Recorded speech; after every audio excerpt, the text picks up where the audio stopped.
మీరు పిలువబడిన పిలుపునకు తగినట్టుగా దీర్ఘశాంతముతో కూడిన సంపూర్ణ వినయముతోనూ సాత్వికంతోనూ నడుచుకొనవలెనని ప్రభువును బట్టి ఖైదీనైన నేను మిమ్మల్ని బ్రతిమాలుకొనుచున్నాను. శరీరం ఒకటే, ఆత్మయు ఒకటే. ఆ ప్రకారమే మీ పిలుపు విషయమై ఒకటే నిరీక్షణ ఎందుటకు పిలువబడితిరి. ప్రభువు ఒకటే, విశ్వాసము ఒకటే, బాప్తిస్మము ఒకటే, అందరికీ తండ్రి అయిన దేవుడు ఒకటే. ఆయన అందరికీ పైగా ఉన్నవాడై అందరిలోనూ వ్యాపించి అందరిలో ఉన్నాడు. చిన్న ప్రార్థన చేద్దాం. దేవుని ఆత్మ సహాయం వరకు నేను కూడా చిన్న ప్రార్థన చేస్తాను. తల ఉంచండి. ప్రేమ కలిగిన మా ప్రియ ప్రభువా, దయగలిగిన మా దేవా, పరమందున మా తండ్రి, నీ పాదములకు స్తోత్రములు స్తుతులు చెల్లిస్తున్నాం. యేసుక్రీస్తు ప్రభువులో మమ్మల్ని రక్షించి మాకిచ్చిన ఇంత గొప్ప భాగ్యాన్ని బట్టి నీకు స్తోత్రాలు చెల్లిస్తున్నాం. ఈ గ్రామంలో ఉన్న ఈ స్థానిక సంఘములో మీ పిల్లలతో కలిసి మాకిచ్చిన ఈ యొక్క ఆనందాన్ని బట్టి, ఈ సమయాన్ని బట్టి నీకు స్తోత్రాలు చెల్లిస్తున్నాం. ఇంత ధనుక పాటల ద్వారా మీరు మహిమ పొందినందుకు వందనాలు. ఈ సమయంలో మీ పిల్లలమైన మేమందరూ కలిసి నీ మాటలు వినాలని ఆశతో ఎదురు చూస్తూ ఉండగా, ఆశ కలిగిన ప్రాణాలను తృప్తిపరిచే దేవుడు మీ మాటల ద్వారా మమ్మలను ఆనందింపజేయండి. మీ మాటల ద్వారా మమ్మలను సరిచేయండి, బలపరచండి, తృప్తిపరచండి. ఎటుకు మా ప్రియ ప్రభువా, చేరి వచ్చిన సంఘానికి క్షేమం, దిద్దుబాటు అనుగ్రహించుదురని, శబ్దయంత్రం ద్వారా విలుచున్న వారిలో కూడా కార్యము జరిపించుదురని నీ దాసుడు నేను దుమ్ము ధూళి లాంటి వాడనని ఒప్పుకుంటూ ఉండగా నన్ను మరుగుపరిచి మీరే మీ స్వరాన్ని సూటిగా తేటగా అర్ధసహితంగా అందించి మహిమ పొందుదురని యేసు ప్రభు వారి నామములో స్తుతించి అడిగి వేడుకుంటున్నాము తండ్రి, ఆమేన్. చేరి వచ్చిన ప్రియులందరికీ వందనాలు తెలియజేస్తున్నాను. ప్రియమైన సోదరి సోదరులారా,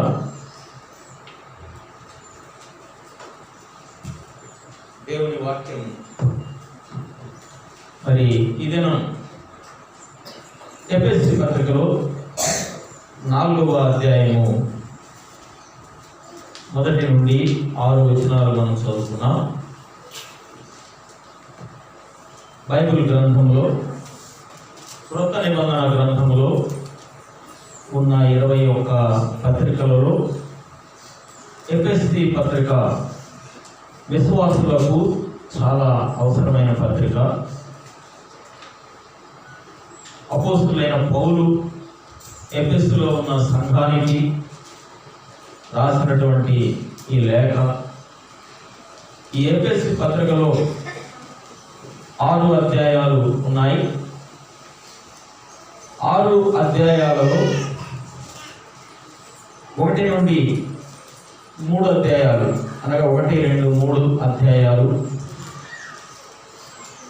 ఇవి యేసుక్రీస్తు ప్రభువులో విశ్వాసులకు ఉన్నటువంటి ఆశీర్వాదాలని ఈ 3 అధ్యాయాలలో తేటగా వ్రాయబడింది.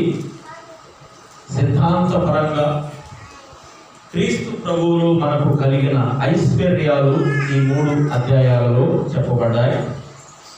అదేవిధంగా 4, 5, 6 అధ్యాయాలు, 4, 5, 6 అధ్యాయాలు క్రీస్తునందు మన బాధ్యతలు, ఇవి అభ్యాస సంబంధమైన అధ్యాయాలు.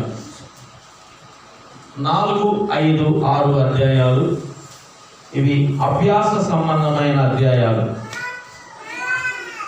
మొదటి 3 అధ్యాయాలు క్రీస్తునందు మన ఐశ్వర్యాలు, పరలోక సంబంధ ప్రతి ఆశీర్వాదాలు మొదటి 3 అధ్యాయాలు చెప్పబడ్డాయి. మూలవచనం 3 అధ్యాయాలకు మొదటి అధ్యాయము 3వ వచనంలో చెప్పబడింది. మన ప్రభు అయిన యేసుక్రీస్తు యొక్క తండ్రి యొక్క దేవుడు స్తుతింపబడును గాక. ఆయన క్రీస్తునందు పరలోకము విషయములలో ఆత్మ సంబంధమైన ప్రతి ఆశీర్వాదమును మనకు అనుగ్రహించాను. పరలోక సంబంధమైన ప్రతి ఆశీర్వాదం యేసుక్రీస్తు ప్రభువులో విశ్వాసులమైన మనకు ఉన్న ఆశీర్వాదాలు మొదటి 3 అధ్యాయాలలో ఉన్నాయి. 3 అధ్యాయాల అవుట్లైన్ కూడా క్లుప్తంగా నేను చెప్తాను, సహాయకరంగా రాసుకోండి. 3 అధ్యాయాల అవుట్లైన్. మొదటి అధ్యాయంలో 4 నుండి 6 వరకు తండ్రి అయిన దేవుని నుండి మనకు కలిగిన ఆశీర్వాదాలు. 7 నుండి 12 వరకు ఉన్న భాగంలో కుమారుడైన మన ప్రభు అయిన యేసుక్రీస్తు వారి నుండి మనకు కలిగిన ఆశీర్వాదాలు. 13, 14 వచనాలలో పరిశుద్ధాత్మ దేవుని నుండి మనకు కలిగిన ఐశ్వర్యాలు చెప్పబడ్డాయి. అదేవిధంగా 15వ వచనం నుండి 23వ వచనం వరకు అపోస్తుడైన పౌలు మొదటి ప్రార్థన. ఈ పత్రికలో 2 పౌలు ప్రార్థనలు 2 ఉన్నాయి. మొదటి ప్రార్థన 15 నుండి 23 వరకు అపోస్తులైన పౌలు యొక్క మొదటి ప్రార్థన ఉన్నది. ఆ విధంగా మొదటి అధ్యాయం అవుట్లైన్ అది. 2వ అధ్యాయంలో ఆయనతో లేచి అనగా యేసుక్రీస్తు ప్రభు వారితో దూరస్థులమైన మనము, పాపులమైన మనము, అపరాధముల చేత చచ్చిన మనము ఆయనతో కూడా లేపబడిన వారంగా, ఆయనతో కూడా కూర్చుండబెట్టబడిన వారంగా 2వ అధ్యాయం 1 నుండి 10 వచనాల వరకు ఉన్న భాగము అవుట్లైన్ చెప్తా ఉంది. ఆ తర్వాత చూడండి 2వ అధ్యాయంలో అవుట్లైన్ 1 నుంచి 10 వరకు ఆయనతో కూడా లేచి ఆయనతో కూడా కూర్చుండబెట్టబడిన విధానం. ఆ తర్వాత మనము ఇజ్రాయేలీయులతో సహపౌరులముగా ఈ కృపాకాలములో కట్టబడే ఆలయములో మనము కూడా కట్టబడుచు ఉన్న వారముగా ఆ 2వ అధ్యాయము 11వ వచనం నుండి ఆఖరి 22వ వచనం వరకు చెప్పబడుతూ ఉన్నది. మనము కూడా ఏ భేదము లేకుండా అనగా యూదులని అన్యులని భేదము లేకుండా అందరము సమాన వారసులుగా ఈ కృపాకాలంలో కట్టబడే ఈ ఆలయంలో మనము కూడా కట్టబడుతున్నామనే ఐశ్వర్యాన్ని తెలియజేసిన భాగం అది. 2వ అధ్యాయము అందరితో ముగించబడింది. 3వ అధ్యాయము అవుట్లైన్ అది అపోస్తులైన పౌలు 2వ ప్రార్థన. 3వ అధ్యాయం 1 నుండి 21 వరకు చెప్పబడిన భాగంలో ఆయన ప్రార్థన. 3వ అధ్యాయం అంతా 2వ ప్రార్థన, పౌలు 2వ ప్రార్థన. ఆ తర్వాత 4, 6 అధ్యాయాలు క్రీస్తునందు మన విధి బాధ్యతలు చెప్పబడ్డాయి. వాటిలో 4వ అధ్యాయం 1 నుండి 16 వరకు ఐక్యతతో నడుచుట. తర్వాత 4:17 నుండి 5:17 వరకు పవిత్రతతో నడుచుట. ఆ విధంగా మరి భాగాలు విభజించవచ్చు, కానీ వాటన్నిటి జోలికి వెళ్ళడం లేదు. అయితే మరి నేను ఇక్కడికి రావడానికి, వాక్యం ధ్యానం చేయడానికి నేను ప్రార్థన చేస్తూ ఉండగా ప్రభు నాకు ఇచ్చిన తలంపులు ఇవన్నీ పంచుకోవాలని కాదు, కానీ నేను ప్రార్థన చేసినప్పుడు ప్రభు నాకు ఇచ్చిన భాగం ఏంటంటే 4వ అధ్యాయము 4వ వచనం నుండి 6వ వచనం వరకు ఉన్నటువంటి భాగం ప్రభు నా హృదయంలో కలిగించిన ప్రేరణ. నేను ఈ దినమంతా ఈ 4, 6 వచనాలు 4, 4, 5, 6 వచనాలు ఈ 3 వచనాలు ప్రభు నాకు ఇచ్చాడు. వీటి మీద దేవుడు నాకు ఇచ్చిన మేరకు మీతో పంచుకోవాలని ఆశ కలిగి ఉన్నాను. చూడండి, 4వ అధ్యాయం 4వ వచనం చూడండి, ఏమన్నాడు? శరీరం ఒకటే, ఆత్మయు ఒకటే. శరీరము ఒకటే.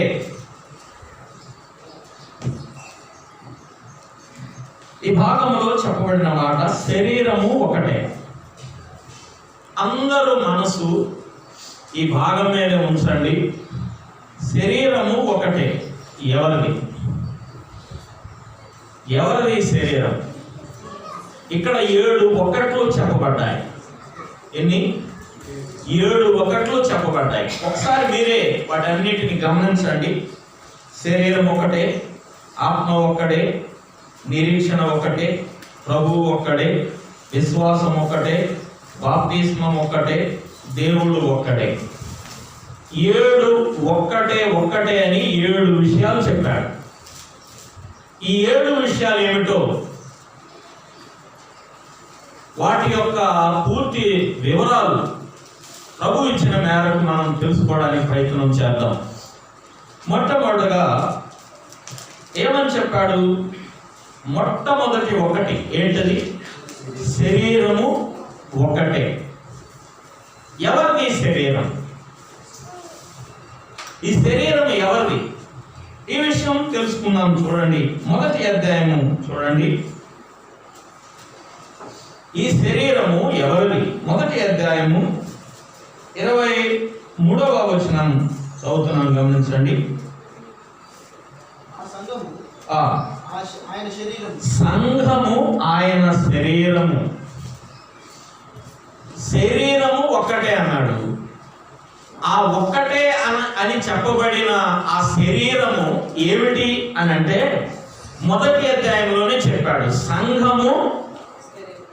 సంఘము చూడండి, ఆయన శరీరం.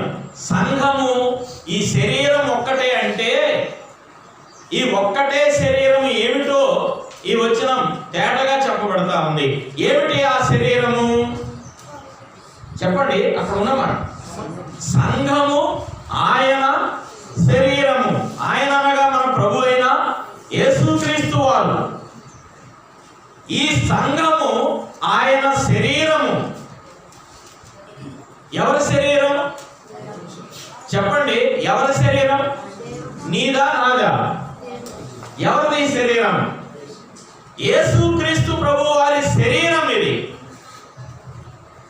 సంఘము అనగా ఆయన శరీరము. మీరు ఎరుగుదురా? శరీరము అంటే ఇది బ్రతికున్న జీవ, చనిపోయిన జీవ. ఈ శరీరం, ఈ బాడీ, దీనికి జీవం ఉందా లేదా? చెప్పండి, ఉందా లేదా? ఉందని మీకు గుర్తుందా? సంఘము అనే శరీరము జీవముతో ఉన్నది భూమి మీద. చూడండి, తిమోతి పత్రిక 1వ పత్రిక 3వ అధ్యాయంలో, తిమోతి 1వ పత్రిక 3వ అధ్యాయంలో 15వ వచనంలో ఉన్న మాటలు గమనిద్దాం. చూడండి. అయినను నేను ఆలస్యము చేసిన ఎడల దేవుని మందిరములో అనగా ఆ మాట చూడండి, ఏమన్నది ఇక్కడ? జీవము గల దేవుని సంఘం. సంఘం అంటే ఏంటి? ఇప్పుడు మన టాపిక్ ఏంటి? శరీరము ఒక్కటే. అది కదా మనం చూస్తుంది. ఆ ఒక్కటే అన్న శరీరం ఎవరిది?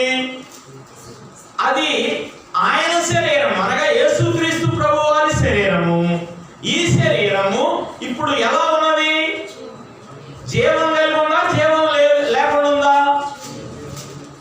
జీవము కలిగి ఉందా, జీవం లేకుండా ఉందా? చెప్పండి, అందరూ చెప్పాలి. జీవంతో ఉందా, జీవం లేకుండా ఉందా? సంఘము అంటే ఒక వ్యక్తి, రక్తములో కడగబడిన వారందరూ, చెప్పండి, కడగబడిన వారందరూ కలిస్తే సంఘము. అంతేగాని సంఘము వ్యక్తిగతంగా ఒక వ్యక్తి కాదే కాదు. సంఘము ఒక వ్యక్తి కాదు. సంఘము ఆయన రక్తములో కడుగబడిన సముదాయము. జీవము గల దేవుని సంఘము అన్నాడు. జీవము కలిగి ఉన్నది. ఈ భూమి మీద జీవంతో నడుస్తూ ఉన్నది ఈ సంఘం. ఈ సంఘ పయనం క్రీస్తు ప్రభు దగ్గరకు వెళ్ళే వరకు ఇది ప్రయాణం చేస్తూనే ఉంటుంది సంఘం. ఇది ఆయన శరీరం. మరి సంఘం ఆయన శరీరం అయితే ఇందులో మరి నువ్వెవరు?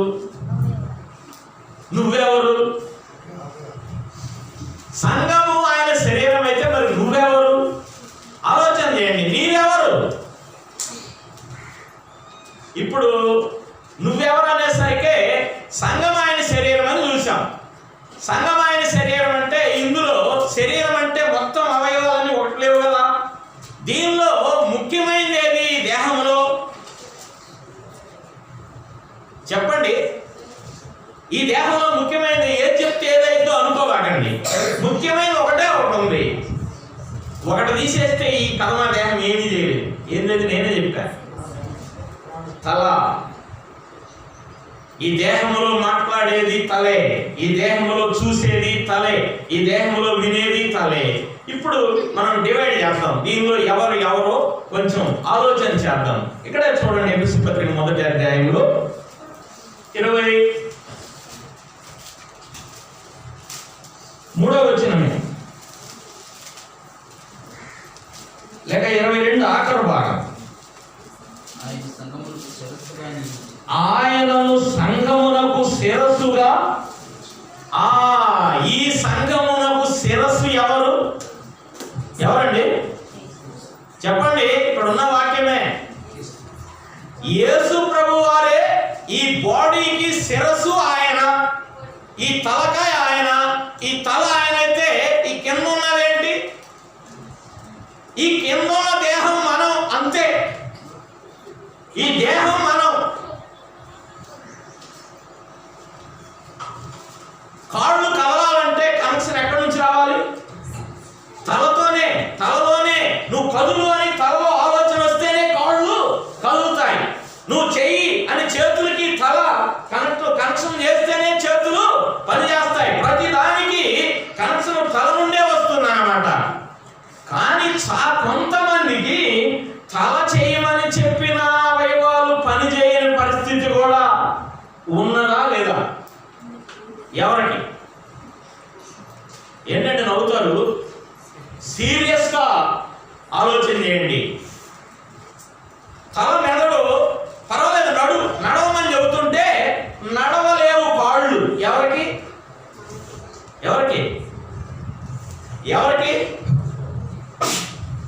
ఈ మధ్య ఇటీవల ఎక్కువగా చూస్తున్నారు ఫెరాలసిస్ అంటే పక్షవాతం వచ్చిన వారు. పక్షవాతం వచ్చిన వారికి నడవమని తల కనెక్షన్ ఇస్తానే ఉంటుంది. నడు అని. కానీ కాళ్ళు నడవలేవు. ఏమైంది ఆ కాళ్ళు? చెప్పండి. తల చేత నడిపించబడక ఆగిపోయింది. ఒక కాలు ఆగిపోయింది, ఒక చెయ్యి ఆగిపోయింది. ఈరోజు సంఘాలలో విశ్వాసుల పరిస్థితి ఇదే పరిస్థితి అయింది. దేవుని వాక్యము ఇది చేయమని చెబుతుంటే, టయానికి రమ్మని చెప్తుంటే రాలేకపోతున్నాను అంటే ఆలోచన చేయండి. దేవుని వాక్యము చేయమని ఎన్ని విషయాలు చెబితే చెయ్యమని చెప్పిన విషయాలు చేయకుండా చేయొద్దని చెప్పిన విషయాలే చేయడానికి కారణం ఏంటి? నీకు ఆయన శిరస్సుగా ఉన్నాడా? ఆలోచన చేయి. సంఘానికి ఎవరు శిరస్సు?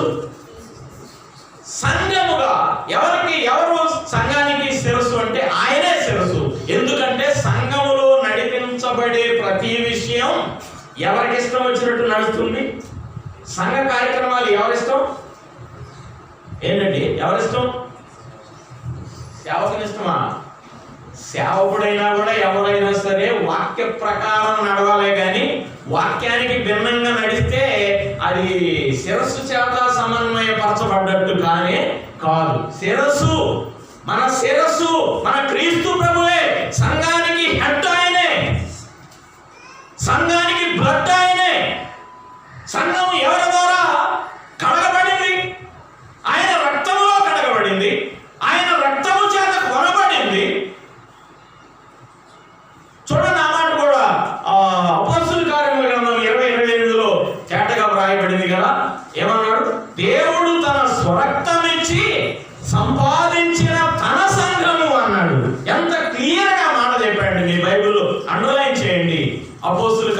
గ్రంథం 20వ అధ్యాయం 28వ వచనంలో ఏమన్నాడు? చదువయ్యా. దేవుడు తన స్వరక్తం ఇచ్చి సంపాదించిన తన సంఘమును, చిన్నగా దేవుడు తన స్వరక్తం ఇచ్చి సంపాదించిన తన సంఘము. నువ్వు ఒక వస్తువు సంపాదించుకుంటే దాని మీద అధికారం ఎవరికి? ఎవరు సంపాదించుకుంటే వాళ్ళకే అధికారం. మరి ఇది సంఘం ఎవరి సంపాదన? సంఘము దేవుని సంపాదన. తన రక్తముతో కొన్నాడు, తన రక్తం ఇచ్చి కొన్నాడు, ప్రాణం ఇచ్చి కొన్న ప్రియ ప్రభువే దీనికి శిరస్సు, దీనికి అధికారి ఆయనే. ఆయన సంఘము నిర్వహణ అంతా దేవుని వాక్య ప్రకారమే నడవాలి. ఎందుకంటే శిరస్సు ఆయన కనుక ఆయన చెప్పినట్టు సంఘ నిర్వహణ అంతా దేవుని వాక్య ప్రకారముగా నడవాలి. అది వాస్తవము. అయితే సంఘము అంటే ఒక వ్యక్తి కానే కాదు. సంఘము ఆయన రక్తములో కడుగబడిన వారందరూ కలిస్తే సంఘము. చూడండి, ఇక్కడ ఎఫెసీ పత్రిక 1వ వచనం చూడండి. 1:1 ఆ దేవుని చిత్తము వలన క్రీస్తు యేసు అపోస్తలుడైన పౌలు ఎఫెసులోనున్న పరిశుద్ధులను అన్నాడు. ఎఫెసులో ఉన్న పరిశుద్ధులు అన్నాడు. ఆ కొరింథీ పత్రిక 1:1 చూడండి, అక్కడ కొంచెం క్లియర్ గా చెప్పబడింది. దేవుని చిత్తము వలన యేసుక్రీస్తు యొక్క అపోస్తలుడుగా ఉండుటకు పిలువబడిన పౌలును సహోదరుడైన ఆ సోస్తెనేసును కొరింథీలోనున్న దేవుని సంఘమునకు అన్నాడు. మళ్ళీ కామ పెట్టి అనగా ఈజీ కోట్ పెట్టి అనగా సంఘం అంటే ఎవరో చెప్తున్నాడు. ఆ క్రీస్తు యేసునందు పరిశుద్ధపరచబడిన వారు. సంఘం అంటే క్రీస్తు యేసునందు క్రీస్తు యేసు రక్తములో పరిశుద్ధపరచబడిన వారే సంఘము. ఇప్పుడు ఈ సంఘానికి శిరస్సు ఆయనని చూశాం. ఈ సంఘము నడిపించబడేది ఆయన మాట ప్రకారమే. ఆయన మాటే ఈ వాక్యము. దైవ గ్రంథంలో ఉన్న ప్రతి మాట దేవుని మనసులోని మాటే. వాక్య ప్రకారముగే ఈ సంఘము నడిపించబడాలి. ఇప్పుడు సంఘము అంటే ఒక వ్యక్తి కాదు గనక, మనమందరం వ్యక్తులను గనుక, మనమందరం కడగబడిన వారము గనుక, మనమందరము ఈ సంఘములో వాక్య ప్రకారముగా ఎలా నడుచుకోవాలి, దానిలో అసలు మనం ఈరోజు మనం ఎంత పర్సెంటో కొంచెం క్లియర్ గా చూద్దాం. మన పర్సెంట్ ఎంత అనేది. ఇప్పుడు సంఘం అంతటికి ముఖ్యమైన కార్యక్రమం ఏంటి? సంఘంలో 3 కార్యక్రమాలు నడుస్తాయి. 3. 1 ఆరాధన. సంఘం అంతటికి ముఖ్యమైనది ఏంటి? ముఖ్యమైనదే మొదటి చెబుతున్నా, ఆరాధన. 2ది విజ్ఞాపన. 3ది సువార్త.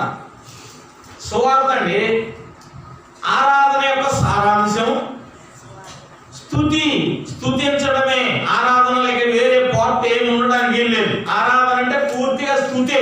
చివర చేసే ముగింపు కూడా యేసుక్రీస్తు ప్రభువారి నామములో అడుగుతున్నామంటే ప్రార్థన అయిపోయింది. అలా కానే కాదు, ముగింపులో కూడా స్తుతుల్లో ఏమని చెప్తాం? స్తుతించేటప్పుడు ఏమని చెప్తున్నారు? ఆయన మన పట్ల ఏమి చేశాడో వాటన్నిటిని వివరిస్తూ వాటన్నిటిని జ్ఞాపకం చేసుకుంటూ ఈ మనవులన్నీ యేసుక్రీస్తు ప్రభువారి నామములో అడుగుతున్నాము తండ్రి అంటారా, ఆరాధిస్తున్నాము తండ్రి అంటారా? ఏమంటారు చెప్పండి? అడుగుతున్నామని అననేయకూడదు. ఎందుకంటే ఒక కలెక్టర్ గారు, ఒక మినిస్టర్ గారు బాగా ప్రశంసించబడుతున్నాడు అనుకో, ఆ టైంలో ఒక ఆయన పోయి మా ట్యూబ్ లైట్ ఎలగట్లేదు చూడమండి, ఏమంటాడండి? ఏమంటాడు చెప్పండి? అడగటం అంటే అదే కదా. అందరూ ఆయన చేసిన గొప్పతనాన్ని మెచ్చుకుంటూ ఉంటే ఆయన ఆ ఆనందభరితుడై ఉన్న సమయంలో ఒక ఆయన వచ్చి అడిగితే ఎట్లుంటది? ఏదన్నా ఒక పలానా కావాలని అడిగితే ఏమంటాడు? కాసేపు వెయిటింగ్, అసలు అది చెవినే పడదు. ఒక సామాన్యమైన అధికారికి అలా ఉంటే మన ప్రియ ప్రభు ఆరాధన స్థలం స్థలములో మన హృదయాలు స్తుతుల సింహాసనాలుగా మనం ఆయనకు అప్పగిస్తూ ఉంటే, ఆ స్తుతుల సింహాసనంపై ఆయన ఆనందించే స్థలంలో మనము అడగకూడదు, ప్రార్థన చేయకూడదు. అందుకే మనకి ప్రపంచానికి మన బ్రదర్నోళ్ళు ఈ సిస్టమ్, మన బ్రదర్లను రాకముందు ఈ సిస్టమ్ తెలియదు. ఈ 3 విషయాలు. ఒకటి, నంబర్ 1 ఆరాధన యొక్క సారాంశం స్తుతి. తర్వాత విజ్ఞాపన యొక్క సారాంశం ప్రార్థన. మూడోది సువార్త యొక్క సారాంశం సిలువ. సువార్తలో పూర్తిగా సిలువ చూపించాలి. ఇది ఈ 3 భాగాలు. ఈ 3 భాగాలలో విశ్వాసులమైన మనము, సంఘములో అంగాలమైన మనము, మనసితో పాటు ఎంతవరకు, ఎలా, ఇది తెలియాలా వద్దా? చూద్దాం ఎలా. ఇప్పుడు ఆరాధనకు సిద్ధపాటు. మనం శరీరం ఒక్కటే అన్నాం కదా, శరీరం ఒక్కటే అడుగులో ఎలా నడవాలి? ఈ శరీరము సంఘం అని చూసాము. ఇది ఏ సంఘం? జీవము కలిగిన సంఘం. ఇప్పుడు ఈ సంఘంలో ఒక్కొక్క అంగాలు మనమందరం ఎలా వచ్చాము? మనమందరం ఈ సంఘంలో చేర్చబడక ముందు ఎలా ఉన్నాము? ఎఫెసీ పత్రిక 2:1 చెప్పాడు, అందరూ ఇక్కడికి రాకముందు ఎలా ఉన్నామంట? ఆ భాగానికి సమాధుల తోటని పెట్టవచ్చు. ఆ భాగానికి సమాధుల తోట. మనందరం ఎక్కడున్నామంటే సమాధిలో ఉన్నాం. సమాధిలో ఉండేది ఎవరు? సమాధిలో ఉన్నారు కాబట్టి చచ్చిన వారు అండి. అక్కడ చెప్పిన మాట చచ్చిన వారు అంటే ఏముంది మన దగ్గర? అక్కడ ఏముంది? చచ్చిన వారి దగ్గర ఏముంది? కంపు ఉంది. ఏమి లేదు? జీవము లేదు. ఏముందంటే కంపు ఉంది, ఏమి లేదంటే జీవము లేదు. జీవం ఏడొచ్చింది? ఆ 2 అని చెప్పాడు. పాపముల చేత అపరాధముల చేత మీరు చచ్చిన వారై ఉండగా ఆయన క్రీస్తు చేత మిమ్ములను బ్రతికించాను. చచ్చిన వారిని బ్రతికించాడు. బ్రతికించక ముందు చచ్చిన వారం, బ్రతికించక ముందు ఈ సంఘంలో లేని వారం, బ్రతికించక ముందు ఈ సంఘానికి సంబంధం లేని వారం, బ్రతికించిన తర్వాత సంఘంలో అంగాలను అయ్యాము. అయిన తర్వాత ఇప్పుడు ఆరాధన ఎలా చేయాలన్నాడు? ఆరాధన అందరూ చేయాలా? ఒక్కళ్ళు చేయాలా? ఒక్కళ్ళు చేసేదైతే ఇళ్ళ కాడ చేయొచ్చు, ఎవరి కాడు. ఆరాధన ఒక్కళ్ళు చేసేది కాదు, అందరూ కలిసి చేసేది. అదే సంఘం చేసే ఆరాధన. ఇప్పుడు ఆరాధనకి సిద్ధపాటు ఎక్కడంటే 2 ఉన్నాయి దీనిలో. వ్యక్తిగత సిద్ధపాటు, సంఘ సిద్ధపాటు. వ్యక్తిగత సిద్ధపాటు అంటే ఎక్కడ, ఎప్పుడు నుండి? కొందరు శుక్రవారం నుండే సిద్ధపడతారు. నా ప్రభువుని రేపు లేదు, ఎల్లుండి ఆరాధించాలి, రేపే ఆరాధించాలని. ఇలాంటి కోరిక మరి ఎంతమందికి ఉందో నాకు తెలియదు. కొంతమంది ఇక ఆరాధన టయానికి కూడా ఏమనుకుంటారు, అప్పుడే వచ్చింది, రాకపోతే బాగుంది, రేపు అయితే బాగుండేది అనేవారు కూడా లేకపోలేదు. కానీ నువ్వు ఏ విధంగానైనా కానీ ఆరాధనకి సిద్ధపడి వస్తున్నావు. వ్యక్తిగతంగా నువ్వు నీ బట్టలు సిద్ధపరచుకోవడం, స్నానం చేయటం, నీ సొంత వ్యక్తిగత సిద్ధపాటు నువ్వు 2 రోజుల ముందు అవ్వచ్చు, 1 రోజు ముందు అవ్వచ్చు, ఎలా అన్నా కానీ నువ్వు దేవుని సన్నిధికి వస్తున్నావు. వచ్చిన తర్వాత ఆరాధనలో సిద్ధపాటు, సంఘ సిద్ధపాటు ఎప్పటి నుండి ఎలా ప్రారంభించబడింది అనే విషయం కూడా తెలుసుకోండి ప్రియులారా. ఇది తెలియనందువలన చాలా మంది చాలా నష్టపోతున్నారు. సంఘ సిద్ధపాటు ఎలా, ఎప్పుడు నుండి, ఈ విషయాన్ని నేను జ్ఞాపకం చేస్తాను. ఎలా ఆరాధించమన్నాడు అది చెప్పండి. ఆరాధన చేయడానికి ఎలా అని చెప్పాడు. ఆయన ఒకటే కోరాడు, ఒక 10 పేపర్లు ఇచ్చి మొత్తం చేయండి. ఒకటే చెప్పాడు. మనకి పైన రాశాడు. యోహాను సువార్త 4:24. 4:24 ఏం చెప్పాడు? దేవుడు ఆత్మ కనుకంటే అంటే అర్థమైంది. ఇప్పుడు ఆయన ఎక్కడున్నాడు? ఇప్పుడు ఆయన శరీరంతో లేడు. శరీరంతో మనం ఉన్నాం. మనం శరీరంతో ఉన్నాం.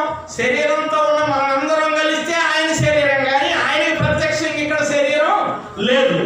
ఆయన ఇప్పుడు ప్రత్యక్షంగా ఏమై ఉన్నాడు? ఆయన ఆత్మ అయి ఉన్నాడు. ఆత్మ అయి ఉన్న దేవుణ్ణి మనం ఎలా ఆరాధించాలన్నాడు? ఆత్మతోనా, ఆత్మలోనా? లో అనొచ్చు కదా, తో అని ఎందుకు అన్నాడు? ఏమనుందండి?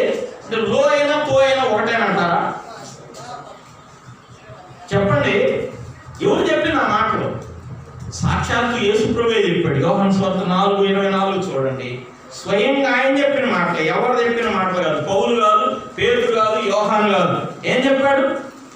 దేవుడు ఆత్మ కనుక ఆయనను ఆరాధించువారు ఆత్మలోను లోనా తోనా, లోకి తోకి తేడా చెప్పండి. ఒక డబ్బు నిండా నీళ్లు పోసి ఒక డబ్బా అందులో వేసామనుకో, ఆ డబ్బా ఎట్లా ఉన్నట్టు ఏడున్నట్టు. ఒక డబ్బు నిండా నీళ్లు పోసి ఆ డబ్బాలో ఆ డబ్బులో ఒక డబ్బా వేసామనుకో, ఒక జగ్గు, ఆ జగ్గు ఎక్కడ ఉన్నట్టు చెప్పండి? పైన అంటున్నారు, నీళ్ళలో ఉన్నట్టు. ఆ జగ్గు నిండా నీళ్లు ముంచి ఆడ పెట్టామనుకో ఎలా ఉన్నట్టు? నీళ్లతో ఉన్నట్టు. లో ఉండడానికి తో ఉండడానికి అదే. లో ఉండటం అంటే ఇక్కడ పరిశుద్ధాత్మ దేవుడు సంచారం చేస్తూ ఉండగా ఆ పరిశుద్ధాత్మ దేవుడిని హృదయంలో చేర్చుకోనని వారు ఇక్కడ ఆ సంచారములో ఉన్నారు, కానీ ఆ ఆత్మతో నింపబడిన వారుగా లేరు. అర్థమైందండి? ఆత్మతో నింపబడిన వారే ఆత్మతో ఉన్నట్టు, నింపబడకుండా ఇక్కడ పరిశుద్ధాత్మ సంచారం ఇక్కడ ఇద్దరు ముగ్గురు కూడే గనక, ఇద్దరు ముగ్గురు కన్నా ఎక్కువ మంది కూడే గనక ఇక్కడ ఆ పరిశుద్ధాత్మ సంచారం ఉన్నది కనుక ఈ సంచారంలో ఉండొచ్చు, లోపల ఆత్మ లేకపోతే నరకానికే వెళ్ళవచ్చు.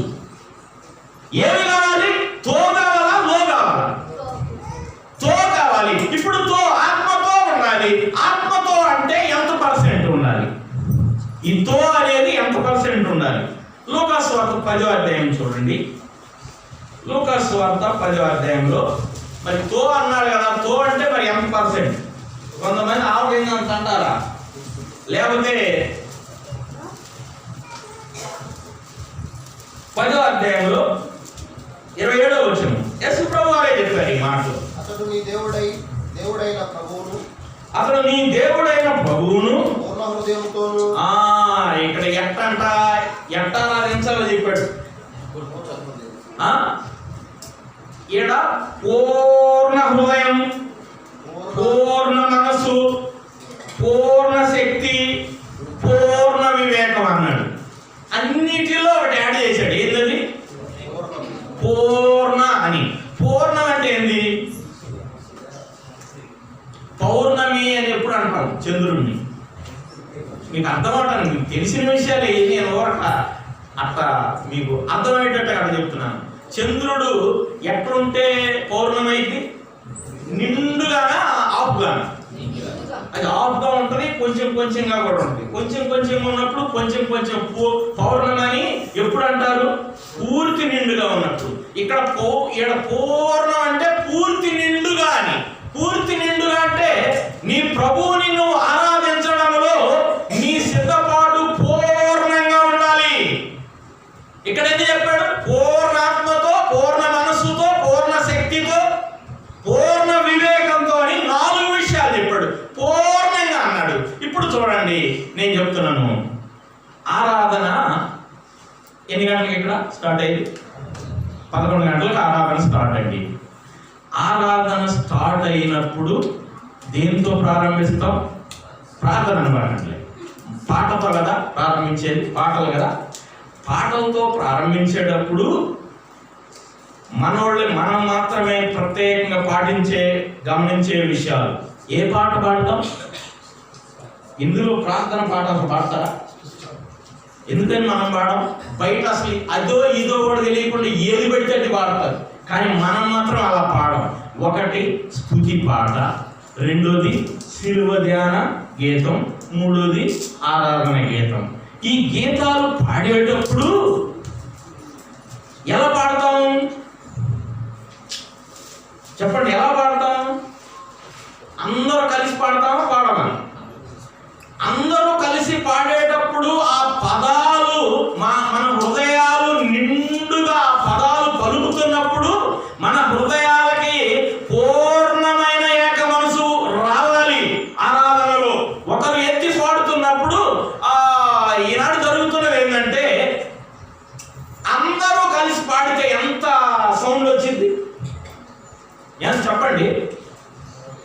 పైనుండి చూసే వాళ్ళకి ఏం కనపడింది అంటే, నోర్లు అన్ని కదులుతున్నట్టు కనపడతాయి, సౌండ్ ఇద్దరు ముగ్గురు కనపడతాయి. ఎందుకని? ఏక మనసు అనేది ఆరాధనలో పాటతోనే ప్రారంభం. సిద్ధ మనసు పాటతోనే సిద్ధ మనసు ప్రారంభమైంది. పూర్ణ హృదయం ఆరాధనలో పూర్ణమైన దశకు పాటల ద్వారా నడిపించబడాలి. ఆ పాటలలో అందరూ ఏకీభవించి ఏక మనసు రావాలి పాటలలో. అలా ఏక మనసు వచ్చినప్పుడు పాటల ద్వారా ఒక 30% సిద్ధపాటు వస్తుంది. ఎంత? 30% పాటల ద్వారా. ఇప్పుడు పూర్ణం అన్నాడు కదా, పూర్ణం అంటే పూర్తిగా రావాల్సిందే ఆరాధన చేసేదాకా. పాటల ద్వారా ఎంత పర్సెంట్ వచ్చింది? నేను 1% అట్లా అంటున్నా, 30%. పాటల తర్వాత నెక్స్ట్ జరిగేది స్తుతులండి. స్తుతిస్తారు కదా సోదరులు, స్తుతిస్తూ ఉంటే స్తుతులు ఖచ్చితంగా అందరూ వినాలి. నోరు ఒకటే పెట్టాడు, చెవులు 2 పెట్టాడు. ఎందుకు? చెవి కూడా ఒకటి పెడితే ఎట్టుండేదో మాకు సరిగా వినపడలేదు, ఒకటేగా అనాలు వచ్చేది. కానీ ఆయన మీద ఏ నేరం పెట్టుకోకుండా చెవులు పెద్ద 2 పెట్టాడు. కానీ మన వాళ్ళకి ఇక్కడ స్తుతులేమి? ప్రతి ఒక్కరి స్థుతిని తేటగా వినాలి. ఎందుకంటే ఆ పదాలలో క్రీస్తు ప్రభు మనకి ఏమి చేశాడో వాటిని అతడు హృదయము పూర్వకంగా మరి ఒక్కొక్కటి జ్ఞాపకం చేస్తూ ఉండగా, అవును ప్రభువా, నిజమే ప్రభువా, నా కొరకు నువ్వు ఎలా చేసావా, నా కొరకు నీ రక్తం ఇచ్చావా, నా కొరకు నువ్వు ఆ బలియాగమానికి నువ్వు అన్ని కార్యాలు నీ దేహము చేర్చబడుతూ ఉండగా మౌనంగా ఉండాలని ఒక్కొక్కరు స్థుతుల్లో వెల్లడి చేసే ప్రతి మాటకు అందరి హృదయాలు సిద్ధపాటుకు రావాలి. అప్పుడు ఆ స్థుతుల ద్వారా మరొక 30% సిద్ధపాటు రావాలి. ఇప్పుడు ఎంత అయింది? పాటల ద్వారా ఎంత? 30%. స్థుతుల ద్వారా 30%. ఇంకెంత ఉంది? 100కి ఇంకా 40%. ఈ 40% సిలువ ధ్యానం ఇక్కడ నిలబడి సేవకుడు మాట్లాడినప్పుడు ఆ 40% మన దృష్టికి తీసుకురాబడిన ప్రతి మాట ద్వారా మనకి సిద్ధపాటు రావాలి. అయితే ఇప్పుడు ఒకరు పాటలు అయిపోయినాక వచ్చారు, వాళ్ళని ఎంత పర్సెంట్ చెప్పండి? ఎంత పర్సెంట్ చెప్పండి? 30 పోయింది. ఇంకొకళ్ళు అసలు స్థుతులు అయిపోయినాక వచ్చారు, ఎంత పోయింది? ఇంకొకళ్ళు వాక్యం కూడా అయిపోయినాక వచ్చి రొట్టె కోసం చేతులు ఎత్తారు. వాళ్ళకి అసలు రొట్టె ఇవ్వకండి, అవసరం లేదు. ఎందుకు? ఏమి సిద్ధపాటు నీది? ఇక్కడ కార్యక్రమం ఇదంతా కలిస్తే ఆయన దేహమా? నువ్వు ఒక్కదానివే కలిస్తే ఆయన దేహమా? చెప్పండి. మనం ఏం చూస్తున్నాం? అందరూ కలిసి ఆయన శరీరమా? నువ్వు ఒక్కడవే ఆయన శరీరమా? అందరూ కలిస్తే ఆయన శరీరము, అదే సంఘము. సంఘము జీవం కలిగి ఉందా, జీవం లేకుండా ఉందా? నువ్వు ఇంకా 2 వాటిలో ఉన్నావా? ఎక్కడున్నావు? ఆయన నీకు ఇచ్చిన భాగ్యం ఎంతో తెలుసా? ఒక మాట చూడండి. ఇప్పుడు ఆయన ఎక్కడున్నాడు? పరలోకంలో ఉన్నాడండి. ఆయన కుడి పార్శ్వాన కూర్చొని ఉన్నాడు. నీ భాగ్యం ఎంతో తెలుసా? ఒక మాట చూడండి, ఎఫెసీ పత్రికలోనే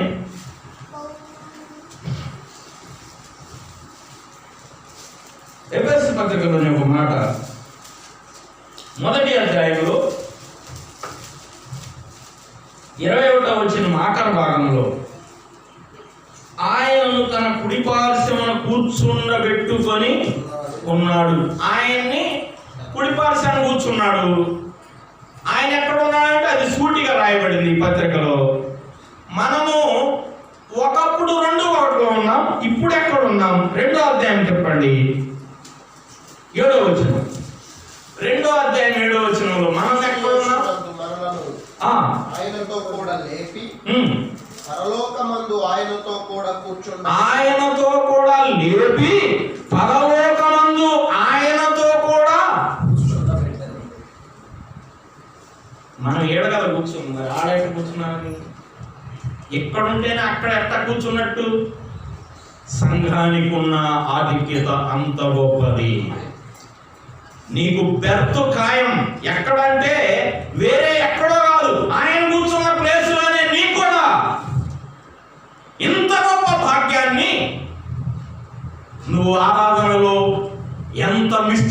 ప్రేమిస్తున్నావు? అవునా కాదా? ఆలోచన చేయండి. అవునా కాదా? ఆలోచన చేయండి ప్రియమైన సోదరి సోదరులారా. నువ్వు యేసు ప్రభువును ప్రేమిస్తున్నావా? చెప్పండి. ప్రేమిస్తున్నావా అంటే పేతురుని అడిగితే ఏం చెప్పాడు? నీకే తెలుసయ్యా, ప్రేమిస్తున్నాను లేదు నీకు తెలియదా అన్నాడు. మీరు కూడా అట్లా అనబాకండి. నువ్వు ప్రేమిస్తున్నావంటే అంతో కొంత ప్రేమించుకున్నట్టు ఉంటాం అంటారా? ఓ మాట చూడండి, యోహాను సువార్త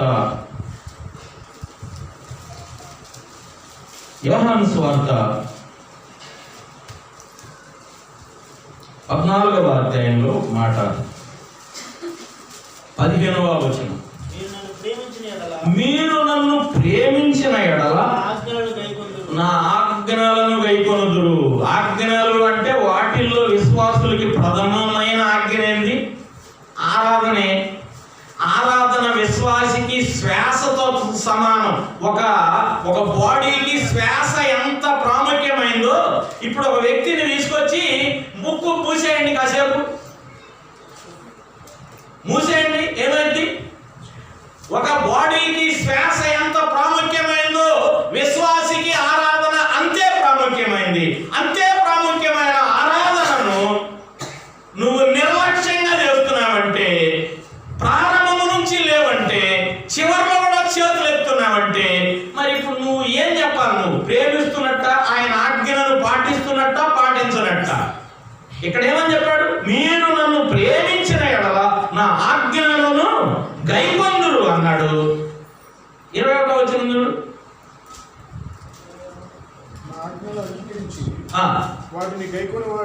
గైకొను వాడు నన్ను ప్రేమించువాడు అన్నాడా? గైకొను వాడే అన్నాడు. దాన్ని ఎట్లా చెప్పాలా? మనం తెలుగులోకి దిద్దురు అని చెబుతాంగా, అంటే ఇప్పుడు ఈ పదాన్ని ఎట్లా దిద్ది చెప్పాలా? గైకొను వాడే ప్రేమించువాడు, గైకొనని వాడు ప్రేమించినట్ట, ప్రేమించినట్ట అన్నీ చెప్పలేము. దీనికి షేడ్ అదే, దీనికి ఆపోజిట్. గైకొనువాడే ప్రేమించువాడంటే మా పెద్దోడే మంచోడంటే, మా చిన్నోడు సంగతి ఇంకా ప్రత్యేకంగా చెప్పాల్సిన పని లేదు. ఆడు కూడా మంచోడైతే మా పెద్దోడే మంచోడని అనను నేను. మా పెద్దోడే నొక్కి చెప్పాను కానీ చిన్నోడు కానీ కాదని చెప్తున్నట్టు. గైకొనువాడే ప్రేమించువాడు, గైకొనకపోతే ఆలోచన చేయండి. ఎందుకు మనం ఈ మీటింగ్ అంటే మనం సరి చేసుకోవడానికి. అవునా కదా? చెప్పండి. మనం సరి చేసుకోవడానికి. ఇక చూడండి, శరీరము ఆయన శరీరము, సంఘము ఆయన శరీరము. ఆయన శరీరం అంటే మనమే అవయవాలుగా మనం ఉన్నాము. ఇప్పుడు శరీరం ఉందండి. శరీరానికి బలం ఎలా వస్తుంది? శరీరానికి బలం ఎలా వస్తుంది చెప్పండి? తెలిసినయే నేను చెబుతున్నాను, పెద్ద పెద్ద విషయాలు నేనేం చెప్పలేను. శరీరానికి బలం ఎలా వస్తుంది? తింటే అని చెప్పండి. షార్ట్ తింటే వస్తుంది, తినకపోతే నేర్చి. తింటున్నారా తింటలేదా? ఇది మాత్రం క్రమం. బైబిల్ చదివేవయ్యా అంటే కుదిరినప్పుడు చదువుతున్నాయ్యా అంటున్నారు. భోజనం చేసేవంటే కుదిరినప్పుడు తింటున్నానని ఎవరు చెప్పారు? భోజనం కుదిరినప్పుడే ఎవరు అన్నారు? బైబిల్ చదువుతున్నాడు కుదిరినప్పుడు, ప్రార్థన చేస్తున్నాడు కుదిరినప్పుడు. నీ ముఖ్యమైన విషయం కుదిరినప్పుడు అవుతుంది. కానీ నీ దేహము బలం పొందడానికి, నీ దేహం ఏడవ జరిగించే కార్యాలు ఏది ఆలస్యం జరగటం. స్నానం లేటు జరగదు, తింటూ వేడు జరగదు. రోజుకి ఎన్ని పూటలు అన్ని పూటలు, ఒక్కోసారి మర్చిపోయి ఇంకోసారి కూడా తినేవాడు ఉన్నారు దేహం విషయంలో. కానీ ఈ శరీరం అనే సంఘము, ఈ సంఘానికి, ఈ శరీరానికి కూడా ఆహారం కావాలి కదా? అవునా కదా? ఎక్కడి నుంచి వచ్చింది దీనికి ఆహారం? దీనికి ఎక్కడి నుంచి వచ్చింది? ఈ అధ్యాయంలో ఎఫెసీ పత్రికలోని ఈ విషయాలన్నీ చెప్పాడండి తేటగా. 5వ అధ్యాయానికి రండి. 5వ అధ్యాయం 30వ వచనం చూడండి. తన శరీరమును ద్వేషించువాడు ఎవడనూ లేడు, ప్రతివాడును దానిని పోషించి సంరక్షించుకొను. మనము క్రీస్తు శరీరమునకు అవయవములమై ఉన్నాము కనుక అలాగే క్రీస్తు కూడా సంఘమును పోషించి సంరక్షించుచున్నాడు. తన శరీరమైన సంఘమును పోషించి సంరక్షించుచున్నాడు. ఆయన పోషించి సంరక్షిస్తున్నాడు. దేని ద్వారా అంటే వాక్యము ద్వారా.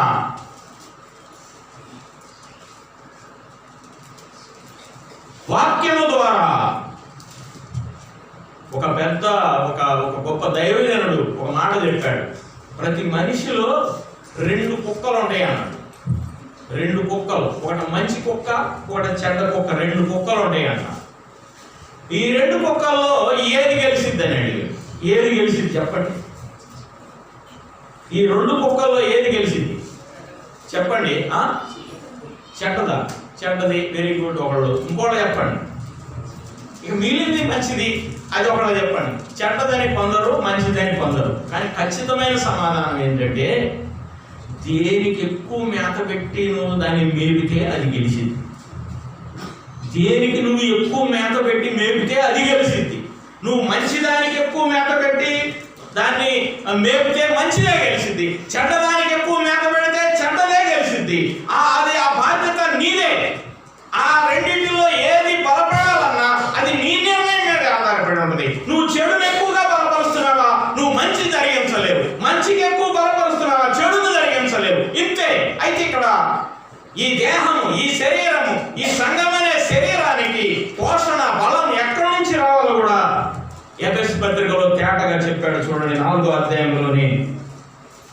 అధ్యాయంలోని ఆ మాటలు 16వ వచనంలో చెప్పాడు. చూడండి ఏమన్నాడు? ఆయన శిరస్సై ఉన్నాడు. ఆయన నుండి సర్వ శరీరము చక్కగా అమర్చబడి, ఇది అన్ని పోట్లు చక్కగా అమర్చబడి, ఈ శరీరములో ఉన్న అంగాలమైన మనలను చక్కగా అమరుస్తున్నాడంట.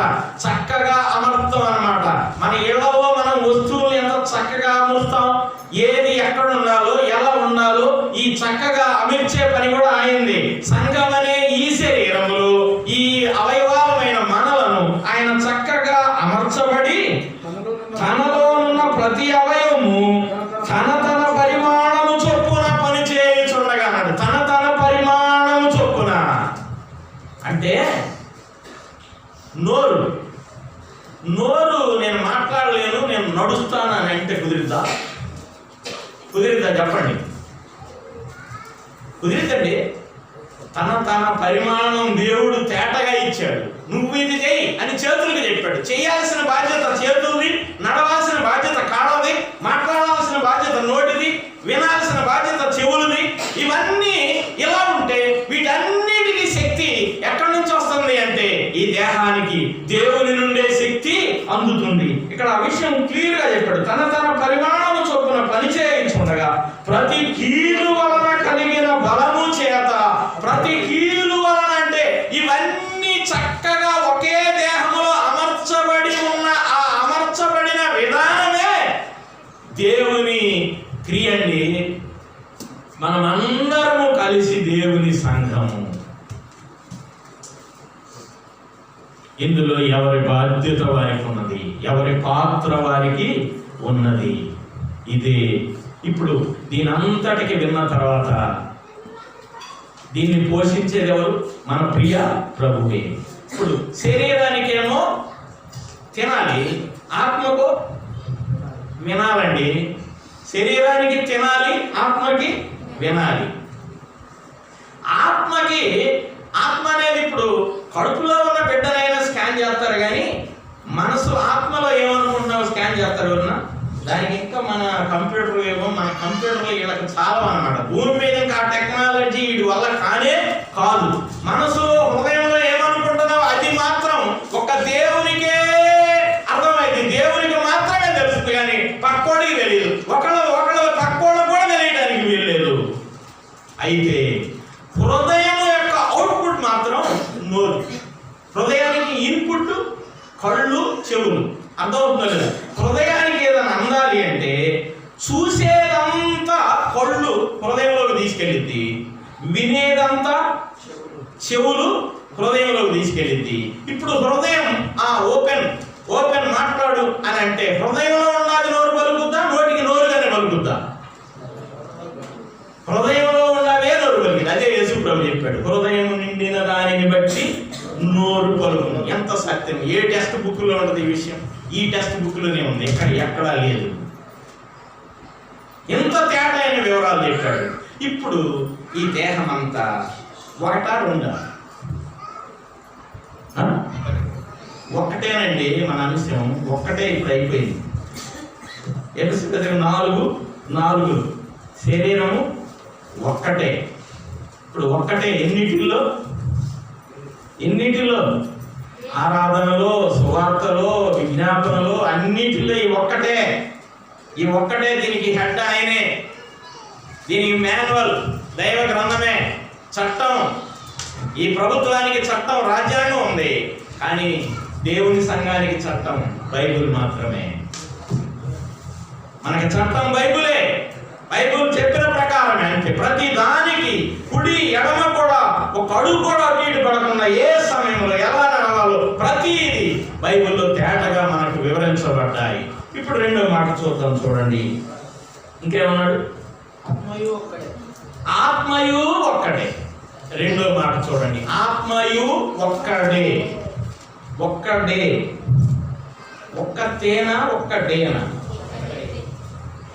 మన వాళ్ళ ఆత్మ వచ్చింది పోయింది అంటారు. వచ్చింది పోయింది అంటే ఏ లింగం అది? పుంలింగమా స్త్రీలింగమా? వచ్చింది పోయింది అంటే స్త్రీలింగం. కానీ ఏడేమన్నాడు? ఒక్కతే అంటేనేమో స్త్రీలింగం. ఇక్కడ ఏమన్నాడు? ఒక్కడే అంటే ఆయన పుంలింగమే. ఆయన ఎక్కడైనా ఆత్మ వచ్చాడు పోయాడు అనాలే కానీ వచ్చింది పోయింది అనకూడదు. వాక్యంలో ఎక్కడ ఒక చిన్న మిస్టేక్ కూడా కనబడదు. ఇక్కడ ఏమన్నాడు? ఆత్మయు ఒక్కడే. ఏ విషయంలో? చూడండి, ఏ విషయంలో? ఆత్మయు ఒక్కడే. అందరూ సంఘం కదా, అందరినీ నడిపించేది ఒక్క ఆత్మ, రెండు ఆత్మ. ఒక్కడే నడిపిస్తున్నప్పుడు ఒక ఆయన ఒక రకం ఎందుకు అవుతున్నారు?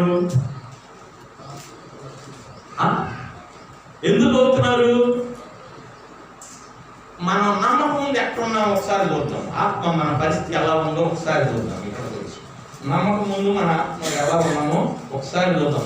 మనం చూసుకున్నాం బ్యాక్ కింద.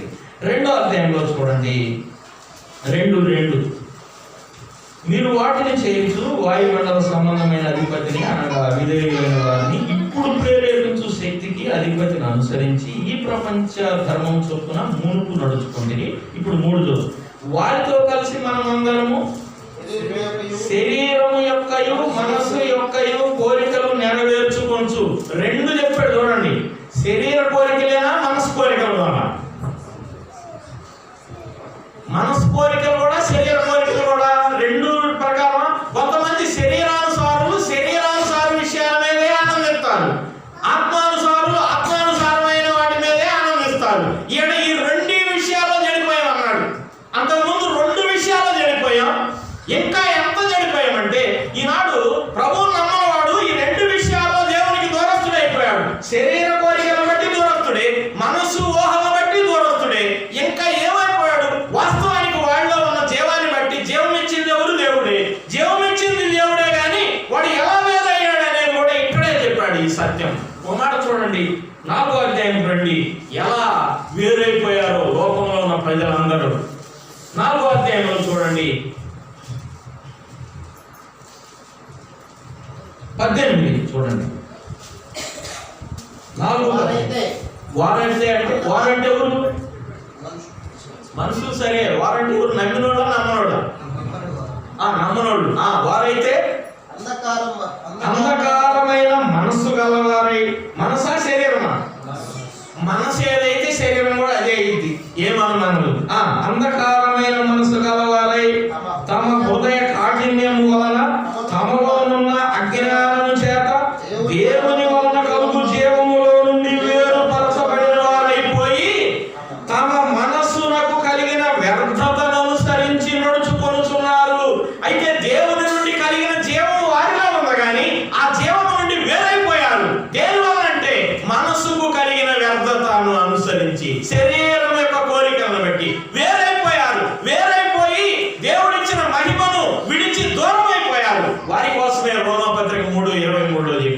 ఏ భేదము లేదు, అందరూ పాపం చేసి దేవుడు అనుగ్రహించు మహిమను పొందలేపడగలరు. వాళ్ళ ఆ మహిమ నుండి వేరైపోయారు. ఒకప్పుడు మనం కూడా అయినా అలాంటి మనలను ఏమి చేశాడు? అలా వేరైపోయినా దేవుడు అలా ఊరుకోలేదు, వారి ఎలా పొందిపోయారని అనుకోలేదు. అలాంటి పరిస్థితుల్లో మనమున్నా కూడా ఏం చేశాడు చూడండి. 2వ అధ్యాయం 5వ వచనం చూడండి.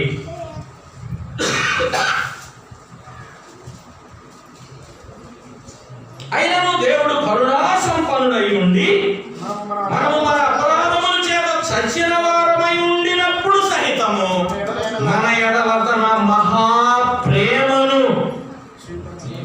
చేత మనలను క్రీస్తుతో కూడా బ్రతికించేనా, ఇక బ్రతికిలేదా? అందుకే ఈ సంఘములో అంగాలమయ్యాం. ఇప్పుడు అంగాలం అయిన తర్వాత మనల్ని నడిపించేది మన మనసు యొక్క కోరికల, శరీరం యొక్క కోరికల, ఆత్మ నడిపింపులోకి రావాలా?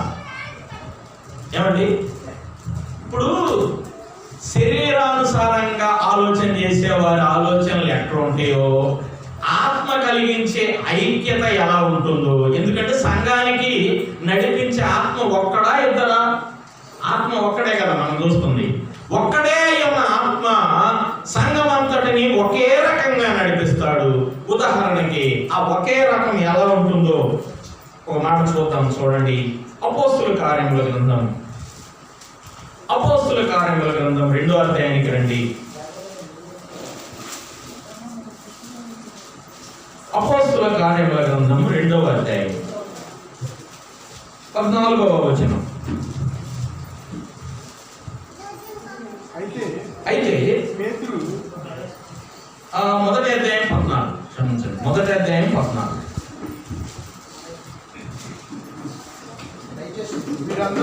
వీరందరూ వీరితో కూడా కొందరు స్త్రీలను యేసు తల్లి అయిన మరియయు ఆయన సహోదరులను ఏక మనస్సుతో ఎడతెగక ప్రార్థన చేయుచుండిరి.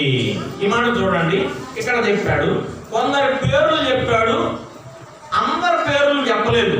15వ వచనం చూడండి, అందరు ఎంతమంది? అకాలమంది ఇంచుమించు 120 మంది సహోదరులు కూడి ఉండగా అన్నాడు.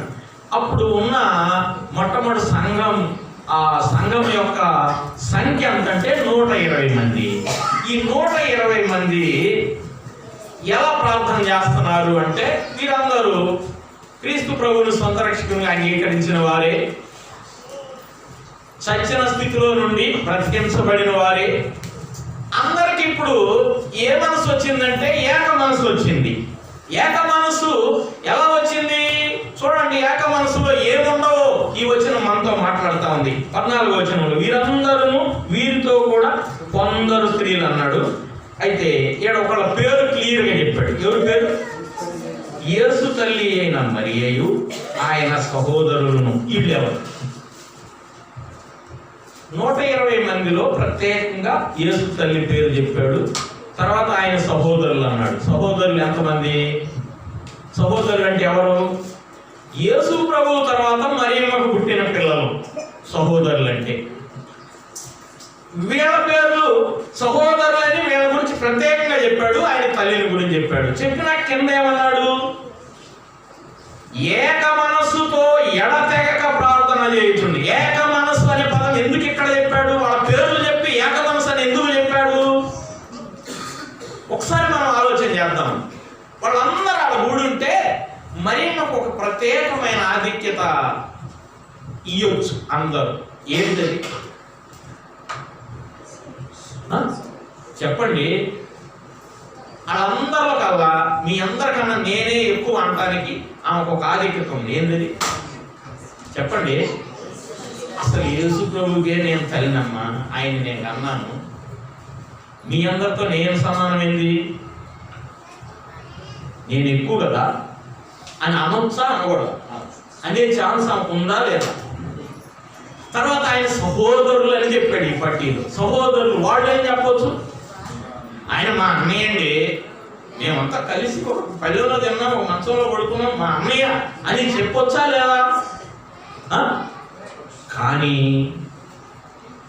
120 మందిలో వీళ్ళు ఒక 6 మంది అనుకో, ఆమె ఒకటి 7.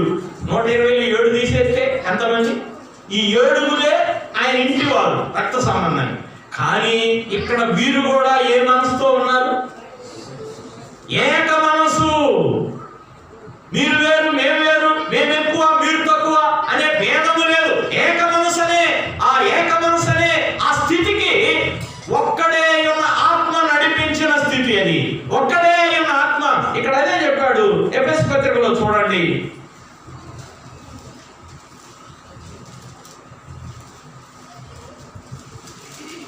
నాలుగో వాడు చూడండి. కాబట్టి మీరు సమాధానమును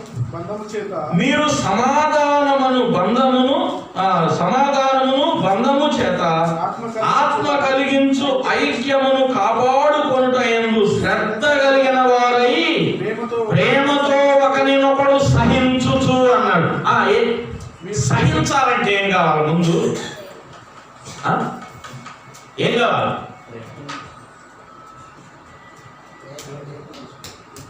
సహించాలంటే ప్రేమ కావాలి. ఎవరి మీద సహించాలంటే ఒక విషయం మీద తట్టుకోలేనంత ఫోర్స్ ఉంది, తట్టుకోలేనంత వ్యవహారం ఉంది. ఆ వ్యవహారంలో సహించగలిగే స్థితి దేని బట్టి వచ్చింది? ప్రేమను బట్టి. ప్రేమను గురించి కొత్త నిబంధనలో ఒక అధ్యాయం రాయబడింది. ఏంటి అధ్యాయం? కొరింథీ పత్రిక 13వ అధ్యాయం.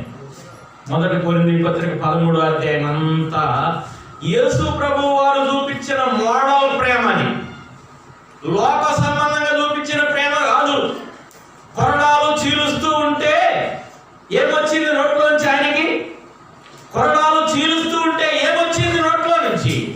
తండ్రి, వీరేమి చేయుచున్నారో మీరు ఎరుగరు గనక వీరిని క్షమించమని ప్రార్థన.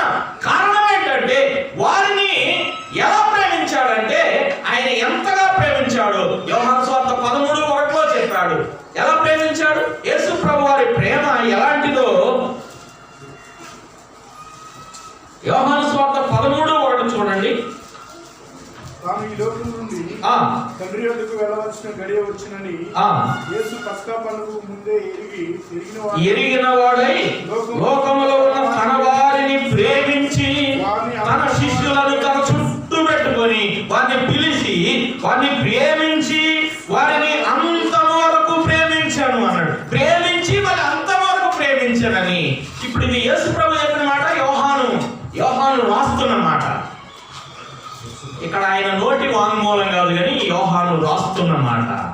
ఎందుకంటే శిష్యుడుగా ఆయన ప్రేమ ఎంత నిండుగా ఉన్నదనేది ఆయన గ్రహించి లేఖికుడుగా యోహాను ఇక్కడ రాశాడు. అంతము వరకు ప్రేమించిన ప్రేమ ఎలాంటిదంటే, నువ్వు అనేక సార్లు, ఎన్నిసార్లు నువ్వు ఆయన్ను ఆయాస పెట్టావు, ఎన్నిసార్లు నువ్వు ఆయన్ని కోపానికి గురి చేసావో ఆలోచన చేసుకో.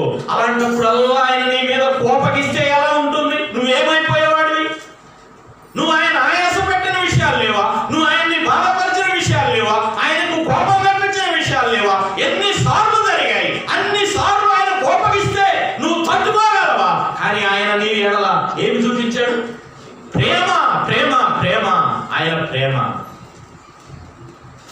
ఆత్మ సహోదరుల మధ్య ఏం పుట్టిస్తాడు? ప్రేమ. సహించే ప్రేమ. మీరు ప్రేమ కలిగి ఒకరినొకరు సహించండి. ఒకవేళ కష్టపడితే పెట్టవచ్చు, సహించండి. ఇంకా ఏమన్నాడు? ఎఫెసు పత్రికలోనే 4వ అధ్యాయంలో మనం చూస్తున్నాం. 4:3 చదువుతున్నాం. మీరు పిలువబడిన పిలుపునకు తగినట్టుగా. పిలువబడిన పిలుపు కంటే ఏ పిలుపుతో పిలిచాడు? ఏ పిలుపుతో పిలిచాడండి? ఎక్కడ ఉండాలని పిలిచాడు? అప్పుడు ఉన్నట్టే ఉండాలనా? ఇప్పుడు కొత్తగా ఉండాలనా? అప్పుడు ఇప్పుడు ఒకలాగానా? చెప్పండి, ఆలోచన చేయండి. అప్పుడు ఇప్పుడు ఒకలాగా ఉంటే ఏముందండి? ఎలా పిలిచాడు? ఎలా ఉండాలని పిలిచాడు? చూడండి, ఇక్కడే 4వ అధ్యాయంలోనే 22 నుంచి చూడండి. కావున మునుపటి ప్రవర్తన విషయంలోనైతే మోసకరమైన దురాశల వలన చెడిపోవు మీ ప్రాచీన స్వభావమును వదులుకోవాలనా ఉంచుకోవాలనా? మునుపటి ప్రాచీన ఆ పనికి మాలిన స్వభావాన్ని ఉంచుకోవాలనా వదులుకోవాలనా? వదులుకొని మీ చిత్త వృత్తి యందు నూతన పరచబడిన వారై. అంటే చిత్త వృత్తి ఎందంటే మీరు ఏ ఆలోచన చేసినా ఇది నా దేవుని చిత్తానికి సరిపోయిందా సరిపోదా అని ఆలోచన చేసి ఇది నా ఇష్టమా దేవుని ఇష్టమా, ఇది నా ఇష్టంలో చేస్తే ఏమవుతుంది, దేవుని ఇష్టంలో చేస్తే ఏమైంది, నా అడుగు దేవుని చిత్తంలోనే వేస్తానని దేవుని చిత్త వృత్తి యందు నూతన పరచబడిన వారై నీతియు యథార్థమైన భక్తి గల వారై దేవుని పోలికగా సృష్టింపబడిన నవీన స్వభావమును ధరించుకోవాలి. ఇది చాలా అవసరం అండి. ఆత్మ ఇది కలిగిస్తాడు. ఆయన నవీన స్వభావాన్ని ఆత్మ కలిగిస్తాడు. అందుకే 4:1 చెప్పాడు, మీరు సమాధానమును బంధము చేత ఆత్మ కలిగించు ఐక్యమును అన్నాడు. ఆత్మ ఎప్పుడు ఐక్యాన్ని కలిగిస్తాడు, ఏక మనసును కలిగిస్తాడు. ఎక్కువ తక్కువలు చూపించడు. ఆయన అందరినీ సమానము చేస్తాడు. ఈ సమానం చేసింది ఈ 2వ అధ్యాయం అంతా మీరు చదువుకోండి. ఎఫెసీ పత్రిక 2వ అధ్యాయం ప్రతి విశ్వాసి కంఠస్థం చేయాల్సిన అధ్యాయం. ఎఫెసీ పత్రిక 2వ అధ్యాయంలో విశ్వాసులంగా యేసుక్రీస్తు ప్రభువు నుండి మనకి ఏ ఏ ఐశ్వర్యాలు వచ్చాయో ఆ ఐశ్వర్యాలన్నీ ఈ 2వ అధ్యాయంలో చెప్పబడ్డాయి. ఎన్ని విషయాలంటే యూదులతో సమాన పౌరులమయ్యాం మనం. వారికి మనకు ఉన్న మధ్యలో అడ్డుగోడలు పడగొట్టాడు అన్నాడు. ఎన్ని విషయాలంటే 2:13 చూడండి. అయినను అంటే ప్రతి చోట అయినని అధ్యాయాలు ఎన్నిసార్లు అంటే అయినను మునుపు దూరస్తులైన మీరు. ఆ మునుపు దూరం సారికి మాట జ్ఞాపకం చేస్తున్నాడు. మునుపు ఇప్పుడు అప్పుడుకి ఇప్పుడు తేడా ఏంటి? ఆ మునుపు దూరస్తులైన మీరు ఇప్పుడు క్రీస్తునందు క్రీస్తు రక్తము వలన ఆయన రక్తము తెచ్చిన సమీప్యత కాపాడుకోవాల్సిన బాధ్యత మనకు ఉందా లేదా చెప్పండి. ఆయన రక్తములో కడిగి పవిత్రపరిస్తే ఈ పవిత్రపరచబడిన వారమైన మనము ఆ పవిత్రతను కాపాడుకోవాలి. ఈ రక్షణను కాపాడుకోవాల్సిన బాధ్యత మనకు ఉన్నది. ప్రియమైన సోదరి సోదరులారా, యేసు ప్రభు వారే ఒక చిన్న ఉపమానం చెప్పాడు. ఆ భాగాలు తీసి చదవాల్సిన పని లేదు. ఆ భాగంలో 10 మంది కన్యకలు అన్నాడు. 10 మంది కన్యకలు ఎప్పుడు దాకా కలిసి ఉన్నారు? ఎప్పుడు దాకా చెప్పండి. 10 మంది కన్యకలు ఎప్పుడు దాకా కలిసి ఉన్నారు? ఆరాధనలో కలిసే ఉంటారు, ప్రార్థనలో కలిసే ఉంటారు, అన్నింటిలో కలిసే ఉంటారు. కానీ చివరిలో ఒక 5 ఫెయిల్ అయిపోయారు. పైగా ఫెయిల్ అయితే అయ్యారు. తలుపు వేసిన వాళ్ళు వచ్చి కేకలు ఎత్తే మాటలు కూడా జవాబు ఆన్సర్ 2 కూడా ఉన్నాయి ఆడ. ఏమని? అయ్యా మేము వచ్చాము కొద్దిగా ఇప్పుడే జస్ట్ అప్పుడే వచ్చామంటే ఇప్పుడు కనుక అయ్యి లేటుకు వచ్చిన వాళ్ళు తలుపేసి తీమంటే ఏమంటారు? ఇప్పుడు ముఖాలు ఎంత చిన్నపోతాయో. కానీ ఏడ పోయినా పోకపోయినా అక్కడ రేపు అది జరిగితే అది మామూలు చిన్న పోట కాదు. ఎంత అవమానం, ఎంత భయంకరమో చూడండి. 5 పైగా శాతంలో చెప్పాడు. 10 మందిలో 5 అన్నాడు. కానీ యేసు ప్రభు వారు వచ్చే రాకడ దినాల్లో యేసు ప్రభు మాట చెప్పాడు, నేను వచ్చినప్పుడు భూమి మీద విశ్వాసమును కనుగొందునా అని అన్నాడు. కనుగొందునా అన్నాడు. ఆ స్థితికి మనము వెళ్ళవద్దు. పరిశుద్ధాత్మ దేవుడు, ఈ పరిశుద్ధాత్ముడు అందరినీ నడిపించేవాడు కదా. ఆత్మ ఒక్కడే అన్నాడు. అందరిని నడిపించేవాడు అందరిలో ఉన్నాడు అంటారా లేదంటారా? నమ్మిన వాడు అందరిలో ఉన్నట్ట లేనట్ట? ఉంటే ఏదో ప్రత్యేకంగా కొన్ని థీరీలుగా కనబడతాడని కొందరు. ఈ డౌట్ కూడా తీరవాలి. కొంచెం ఒక మాట చూడండి, అందరికి ఉన్నట్ట లేనట్ట? వాక్య ప్రకారం రుజువు అపోస్తుల కార్యాలు 2వ అధ్యాయంలో ఖచ్చితంగా ఉన్నట్టు రుజువు. 2వ అధ్యాయము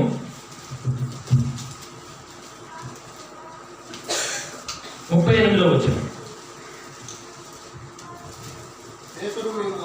పేతురు, మీరు మారు మనసు పొంది పాప క్షమాపణ నిమిత్తము ప్రతివాడు బాప్తిస్మం పొందుడి. అప్పుడు మీరు పరిశుద్ధాత్మను వరము పొందుదురు. అప్పుడు అంటే ఇప్పుడు బాప్తిస్మం. ఇప్పుడు బాప్తిస్మం ఎంతమంది పొందారు? అందరం పొందాం కదా. పొందిన వారందరికీ పరిశుద్ధాత్మలు ఉన్నట్ట లేనట్ట? ఈ వచ్చిన అసలు మనకు పక్కాగా రాయబడి ఉన్నట్ట లేనట్ట.